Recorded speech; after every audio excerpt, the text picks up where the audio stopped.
Hace unos años escribí un artículo titulado «Ocho escritoras feroces», en el que buscaba los nexos entre una serie de autoras que se caracterizaban, en mi opinión, por una mirada particularmente cruda, casi diría salvaje, sobre las relaciones humanas. Aunque si digo una mirada cruda, parece que estoy culpándolas a ellas por el malestar que generan en los lectores con sus textos. Y estaría haciendo un poco como aquel académico del Nobel que dimitió cuando se le concedió a Elfriede Jelinek porque consideraba que su literatura era, y cito, atormentada pornografía violenta y de mal gusto. Y consideraba también que la degradación, la humillación, el sadismo y el masoquismo eran los principales temas de su mundo. Así, todo aquello que Elfriede Jelinek encontraba a su alrededor, en la sociedad que la rodeaba, la perversión, la humillación, la degradación que puede caracterizar a las relaciones humanas, serían entonces fruto de una mente enferma y no de una sociedad enferma. Muy tranquilizador.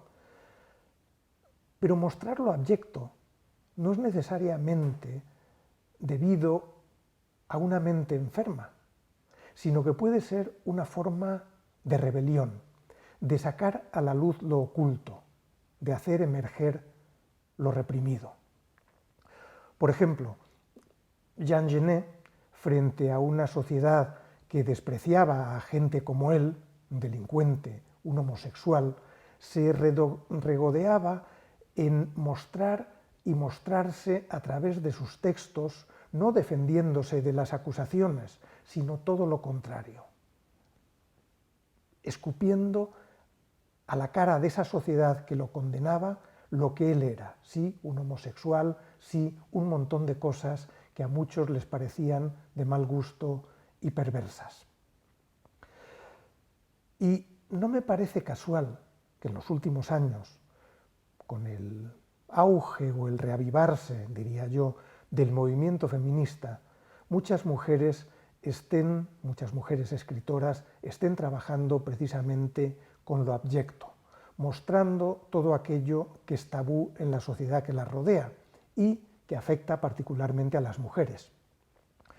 Por ejemplo, si la sangre menstrual, es algo que debe ocultarse, o al menos colorearse, como en los anuncios de compresas, los textos de estas mujeres se llenan de sangre y también de mucosidades, de fluidos corporales, ya digo, de todo aquello que debe ocultarse, como los abusos sexuales dentro y fuera de la familia, que se muestran con una crudeza a veces insoportable.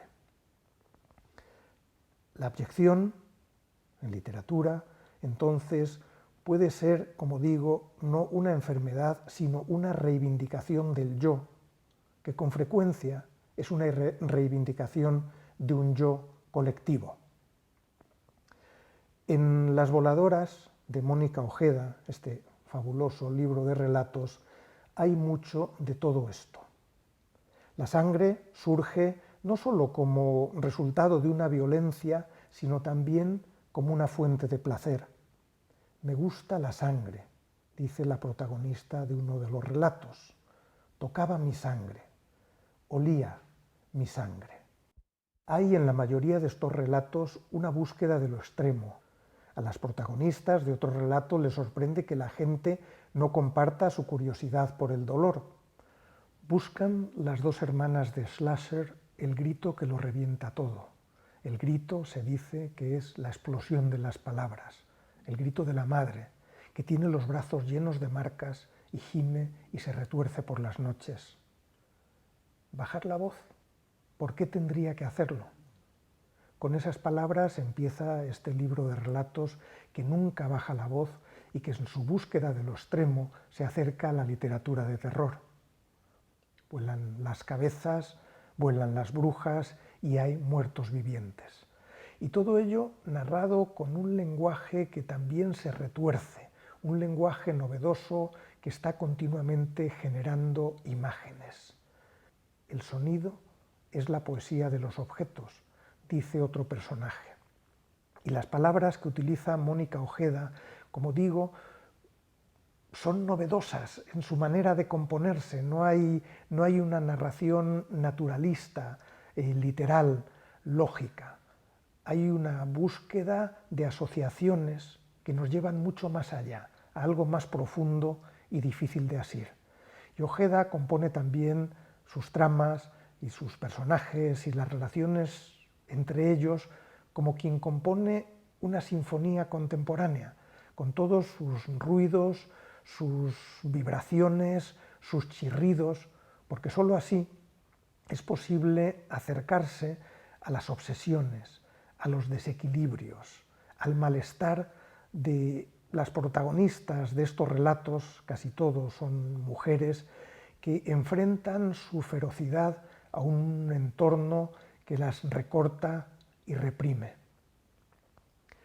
Cuando leo los libros de Mónica Ojeda, pienso también en María Fernanda Ampuero, en Solange Rodríguez Pape, en Gabriela Ponce, en esta generación de escritoras ecuatorianas que nunca bajan la voz y hunden las manos en lo viscoso, en lo sucio, en lo reprimido, en lo secreto.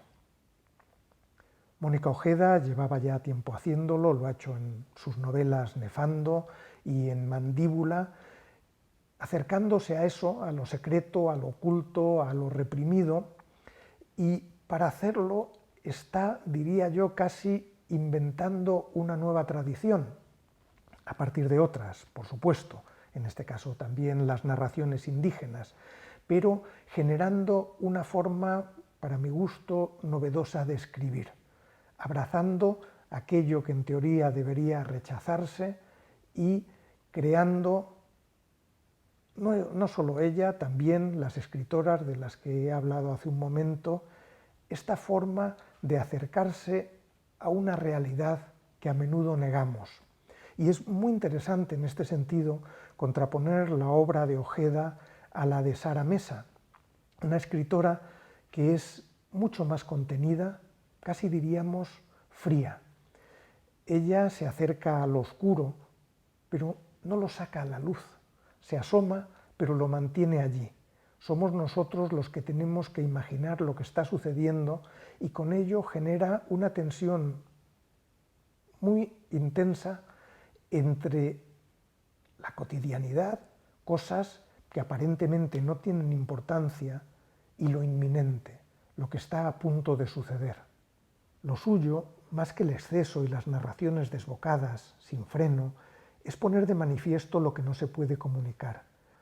En su última novela, Un amor, la protagonista se va a vivir a las afueras de un pueblo, a una casa destartalada. El dueño es un hombre agresivo, desagradable, al que ella teme y no se atreve a hacerle frente. Tampoco se siente del todo cómoda con Peter, otro vecino, que este sí siempre está dispuesto a ayudar, solícito, a echar una mano, a dar un buen consejo. Y no se siente cómoda porque la agobia un poco tanta ayuda, tanta solicitud, no le permite aprender por su cuenta, equivocarse. Le da la impresión de que de alguna forma le quita independencia, la infantiliza. Por otro lado está Andreas, que lo único que quiere de ella es sexo, nada más. Y a cambio le ofrece lo que él sabe hacer, por ejemplo, arreglar un tejado.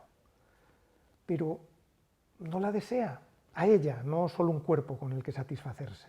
No la quiere ni siquiera un poco, solo pretende entrar en ella, como él define la relación sexual.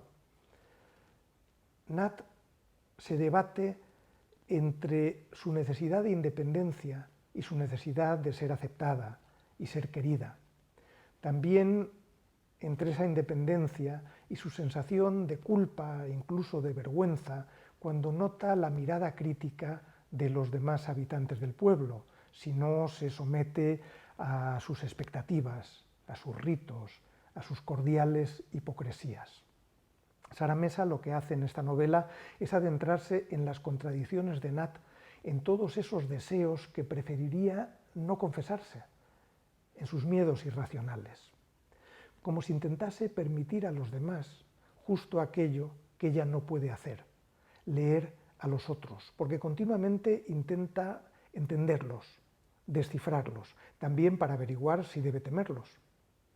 Yo creo que no es casual que la protagonista esté traduciendo el teatro de Agatha Christie, en el que los personajes desfilan ante nuestros ojos sin que nunca logremos comprender sus motivaciones, también porque a menudo dicen justo lo contrario de lo que sienten o lo que piensan. Y bueno, no hacemos eso nosotros también con frecuencia. Por eso, Nat está intentando traducir continuamente.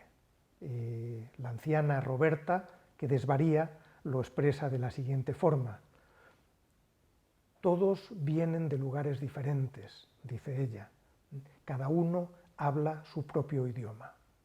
Esa es la impresión con la que vive Nat, y Nat intenta entender ese idioma, de la misma manera que intenta entenderse a sí misma, las contradicciones entre lo que piensa y lo que siente, entre quién cree ser y su conciencia, o más bien sus conciencias. Porque su cuerpo, su conciencia, sus deseos, todos ellos hablan idiomas diferentes. Es muy interesante lo que hace Sara Mesa, porque se acerca a toda esa parte oculta, tan difícil de expresar, a toda esa parte contradictoria, pero nunca llega a resolverlo. Nos genera la inquietud de la tensión entre todas esas partes. Y además hace otra cosa que es muy interesante, y es que nos hace sentir que el sosiego de lo auténtico no está en esa imagen edulcorada, embellecida, maquillada que tenemos de nosotros mismos y que presentamos a los demás, sino precisamente en toda esa parte que no podemos controlar, ordenar, presentar como un conjunto coherente y armónico. Un amor me parece que es una de las novelas más logradas, si no la más lograda, en mi opinión, de Sara Mesa, porque recoge toda una serie de temas que ya estaban ahí, dispersos en el resto de su obra, y los presenta de una forma coherente. Es una obra que yo diría que rezuma tristeza, pero no resignación. Yo creo que esa tristeza no viene de la resignación, sino del conocimiento, de la comprensión, de que en realidad todos nuestros desvaríos, nuestros desequilibrios, nuestras tensiones, no son un síntoma de enfermedad, sino la esencia, la esencia de lo que somos.